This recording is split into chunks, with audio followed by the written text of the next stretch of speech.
What happens when the technology designed to build trust, actually becomes a tool of betrayal and on a massive scale? It's a really disturbing thought, isn't it? Yeah.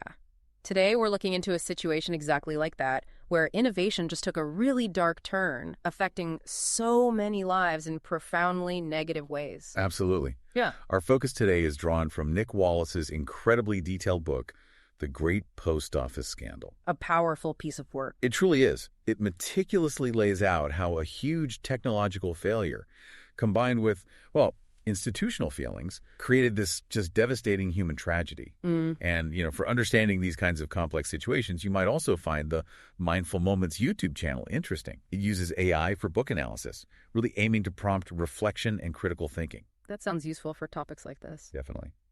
So our goal today is really to unpack the heart of this issue, looking at key aspects and the personal stories Wallis brings to light. Okay, so let's start with the technology itself. Horizon. It was meant to modernize the post office network, right? A step forward. That was the idea, yes. Greater efficiency, streamlining things. International Computers Ltd. ICL, which later became Fujitsu, they got the contract back in '96. A huge undertaking. We're talking about, 20,000 post offices across Britain? Exactly. A massive transformation. But the ambition, well, it ran into problems pretty early on. Oh, yeah. Wallis highlights an IT professional, Clint, brought in to work on it. He spotted fundamental weaknesses almost immediately. like what specifically? Well, the touchscreen interface apparently was okay, reasonably functional, but the underlying code, he said it had serious flaws. Yeah. And he was particularly worried about how data was being stored. The message store, as Wallis calls it. Precisely. Think of it as the digital filing cabinet for every single transaction. Clint's concern was that the way it saved information wasn't robust. It was vulnerable to errors, to data corruption, a really basic foundational weakness. And it's striking, isn't it? That gap between the initial optimism, the sales pitch, and these early warnings about the actual system being built. Definitely. Despite experts like Clint flagging issues with code quality, data storage, these critical problems just weren't properly addressed. And then the government decided the post office should take full ownership of Horizon, even after those initial problems. Fujitsu just kept developing it on a fixed payment basis. That's right. And that fundamentally shifted the risk in a way that, well, we now know had devastating consequences. A National Audit Office report even flagged a huge waste of public money just in that initial procurement phase. So the tech had known flaws, the ownership structure shifted the risk. How did this directly impact the people running the post offices, the sub-postmasters? Right, this is crucial. They weren't direct employees. They were independent business owners operating under contract. And that contract contained Clause 12.1. Ah, yes, Clause 12.12. That essentially made them financially liable for any discrepancies in their accounts. Exactly. Unless, and this is the key part, unless they could prove the discrepancy wasn't due to their own negligence, carelessness, or error. Which sounds almost impossible with a complex system like Horizon that they didn't fully control or even understand. Precisely. Suddenly, this new system puts them in an incredibly vulnerable position. And it raises that question about the faith we put in technology, doesn't it? The presumption of accuracy. Mm-hmm.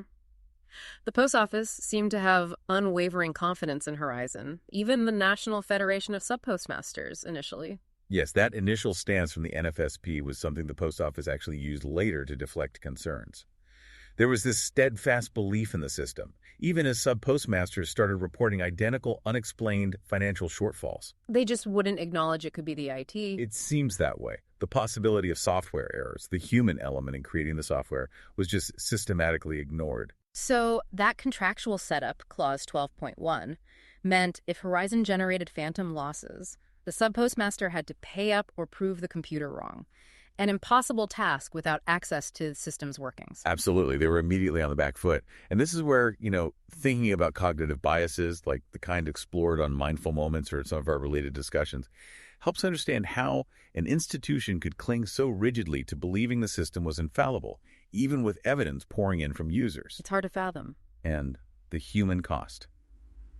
It's just heartbreaking. Wallis details so many stories. Seema Misra, for example, wrongly convicted of theft. Her story is in the foreword, a stark reminder. I remember reading about her case, pregnant when she was sentenced, wasn't she? Yes, just horrific. Or Tracy Felstead, prosecuted, imprisoned. An experience that left lasting trauma. Even when the post office later admitted her prosecution was an abusive process, you can't undo that damage. Years of anguish. And what's particularly troubling, Wallis points out, is how the post office seemed fixated on asset recovery above finding the truth. Ron Warmington, who worked on an investigation, observed their approach seemed geared towards recouping money, not getting to the bottom of the discrepancies. Which likely fueled the aggressive prosecutions. It certainly seems plausible. Pursuing sub-postmasters legally, even as evidence of system issues mounted, their legal strategy, like in Seema Misra's case, where they refused a plea of false accounting because it would hinder confiscation orders, it really highlights that prioritization, money over justice. And it wasn't just unexplained losses appearing out of thin air. There were actual bugs, weren't there? Like the reversal bug. Yes, that's a key one. A coding error in Horizon that actually doubled transactions when a reversal was attempted. Doubled them. So if you tried to cancel something, instead of just putting the money back, the system mistakenly recorded the reversal as a completely new transaction, effectively adding the amount twice. Wow. So you try to fix an error and the system makes the balance even more wrong. Exactly. Imagine the confusion, the stress trying to balance your books when the system itself is fundamentally flawed like that. Fujitsu eventually found it after loads of complaints about inexplicably growing balances. It just points back to those early warnings, doesn't it? About the code quality, the lack of robust design. Yeah, absolutely. Horizon's source code, it seems, was never subjected to the really rigorous testing you'd expect for a system where accuracy is paramount. And it was constantly changing weekly updates, patches. Which just increases the chances of introducing new errors. Precisely. That lack of robust design and testing, combined with complexity and constant changes, created, well, fertile ground for exactly these kinds of devastating errors. Were people trying to raise the alarm early on, besides the internal warnings like Clint's? Oh, yes. Alan Bates, who became a key campaigner, started writing to the post office about Horizon's weaknesses way back in 2000. 2000, so very early. Very. And then you had Public Indications, a Terra Nova documentary in 2009, a Computer Weekly article clearly showing something was seriously wrong. That journalism was crucial, helping sub-postmasters realize they weren't alone. It highlights the role of whistleblowers and the media, doesn't it? Holding power to account. Definitely. Richard Roll, a former Fujitsu engineer, became a key whistleblower. He revealed that remote access to sub-postmaster terminals was possible and that transaction data could be altered without their knowledge. Which directly contradicted what the post office kept saying. Completely contradicted their repeated assurances about Horizon's robustness and the impossibility of remote manipulation. Yet, despite internal warnings, external media scrutiny, whistleblowers, the post office kept denying any systemic issues. They did. Even reports they commissioned, like the ISMAE report, seemed designed to downplay system-wide problems, concluding discrepancies were just due to theft in branches. That level of institutional denial is staggering. What about Second Sight, the independent firm brought in? They faced pressure, too, apparently, from the post office to soften their criticisms. Their interim report, while it didn't find proof of systemic software problems at that early stage, crucially highlighted a culture of bureaucratic inflexibility within the post office, a real reluctance to engage properly with the issues being reported. But Second Sight did uncover some disturbing things later. Yes, including a really key instance where a post office employee at Fujitsu headquarters remotely altered figures in a sub-postmaster's account. That completely undermined the official narrative. So the proof was emerging. And other independent reviews, like one by Dedicanet Reveal, were also highly critical of the post office's processes in IT, pointing out they couldn't even account for significant amounts of cash. By 2013, multiple expert teams were raising serious alarms. It shows a consistent pattern, doesn't it? Deny technical faults, blame the users, resist independent scrutiny. A deeply ingrained institutional culture, it seems. Even the mediation scheme, meant to resolve grievances, became another blocker.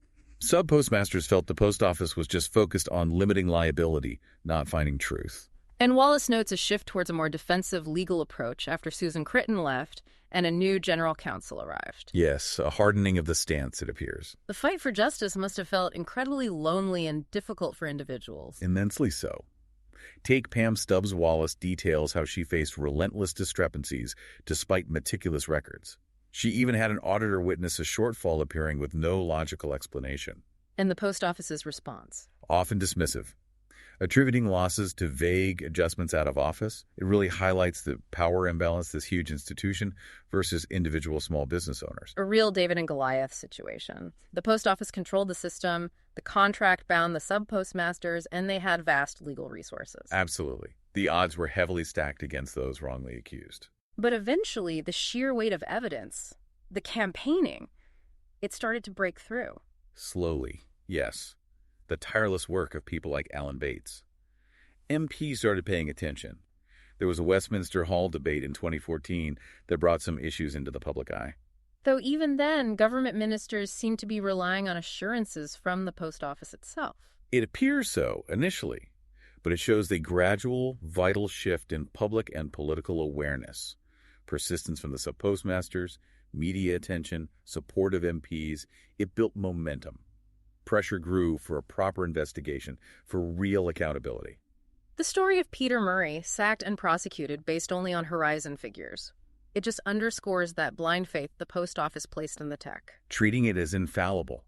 That refusal to even consider computer error had devastating consequences for so many innocent people. And when you think about the human cost, the shame, the breakdowns, the mental anguish for them and their families, it's just immeasurable. That ingrained assumption that the machine is always right fundamentally blinded them, Leading to the ruin of hundreds.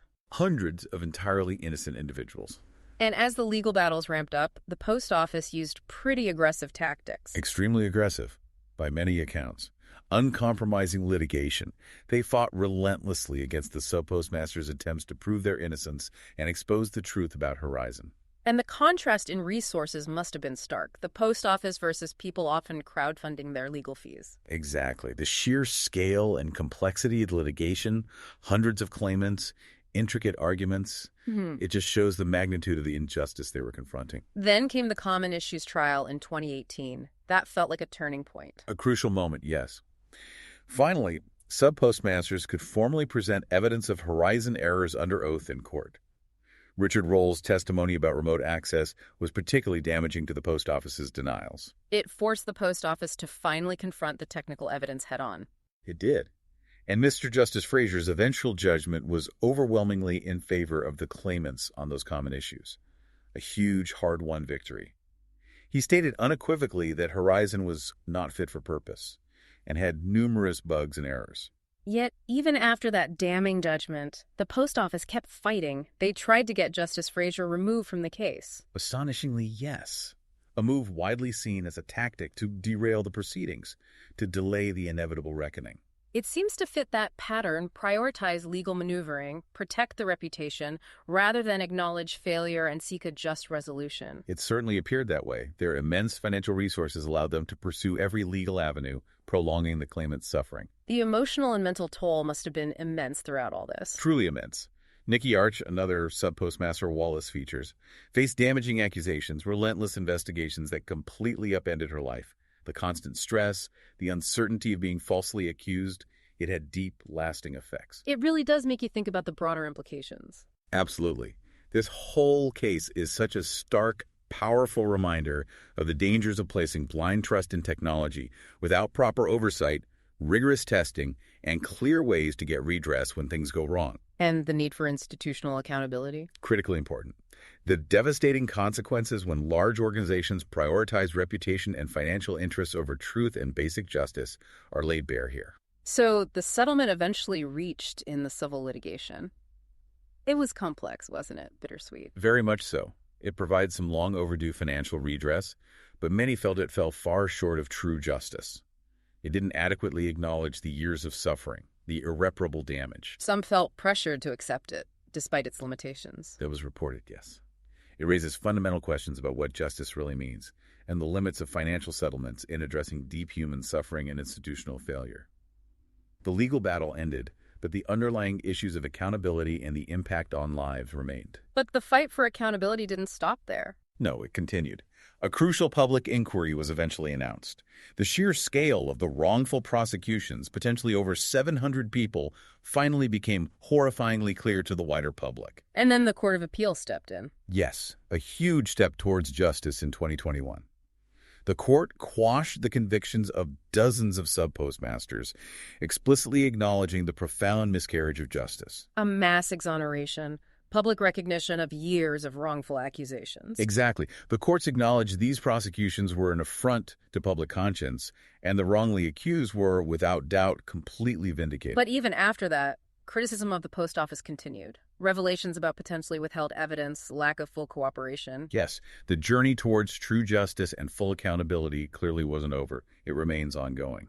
As we reflect on this, it just keeps coming back to the need for transparency, accountability, and that willingness to question assumed technological reliability, especially when it impacts lives so profoundly. It really does. The Great Post Office Scandal stands as this stark, enduring cautionary tale about what happens when those essential principles are ignored. So we've taken a look into the truly devastating impact of the Horizon IT system, drawing heavily from Nick Wallis's comprehensive book, The Great Post Office Scandal. Yeah, it really shows how a system meant for good, for efficiency, can just lead to immense injustice through flaws and institutional failure. Absolutely. That initial promise of technology versus the tragic reality for so many people, it's a powerful cautionary tale for our digital age. And examining events like this really does encourage critical thinking, doesn't it? The kind fostered by platforms like Mindful Moments and similar insightful content. Indeed, this whole story just powerfully underscores how vital it is to cultivate critical thinking, to maintain a healthy skepticism, especially with complex tech systems run by powerful institutions. Couldn't agree more. So as you continue to think about this, maybe ask yourself, how can we ensure that technological advancements truly serve and empower people rather than leading to these unforeseen, devastating injustices? A crucial question for all of us. We really encourage you to subscribe for more explorations of important issues like this. Share this discussion if you found it valuable, and maybe consider picking up Nick Wallis's essential book or supporting his ongoing work. His investigation continues to be vital. Absolutely. And most importantly, please just keep thinking critically and independently about the information you encounter.